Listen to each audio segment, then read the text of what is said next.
నమస్తే ఫ్రెండ్స్, నేను మీ Bablu. Welcome to MR facts in Telugu. తాజ్ మహల్ని ఎందుకు దాచారు? నిజంగా మాయం చేశారా? ఫ్రెండ్స్, ప్రపంచంలోని అత్యంత ప్రసిద్ధ కట్టడాల్లో ఒకటైన తాజ్ మహల్ను ఒకప్పుడు పూర్తిగా దాచేశారంటే నమ్ముతారా? అసలు ఎందుకు దాచారు? ఎలా దాచారు? ఈరోజు తెలుసుకుందాం. 1942 సంవత్సరం రెండో ప్రపంచ యుద్ధం జరుగుతోంది.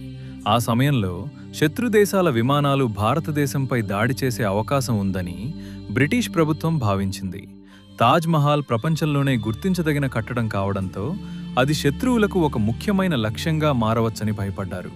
అందుకే అధికారులు ఒక తెలివైన ప్లాన్ వేశారు. తాజ్ మహల్ చుట్టూ భారీ వెదురు కర్రలతో స్కాఫోల్డింగ్ నిర్మించారు. దానిపై ఆకులు, జూట్ వస్త్రాలు కప్పి పైనుంచి చూస్తే అది తాజ్ మహల్లా కాకుండా సాధారణ నిర్మాణంలా కనిపించేలా చేశారు.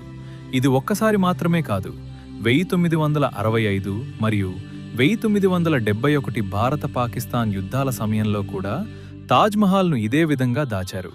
ముఖ్యంగా 1971 యుద్ధంలో శత్రు విమానాలు గుర్తించకుండా ప్రత్యేకంగా కవర్ చేశారు. అలా ప్రపంచ అద్భుతాల్లో ఒకటైన తాజ్ మహల్ యుద్ధాల సమయంలో రక్షించబడింది. ప్రేమకు చిహ్నమైన ఈ కట్టడం ఒకప్పుడు యుద్ధం నుంచి తప్పించుకోవడానికి నిజంగానే మాయమైంది.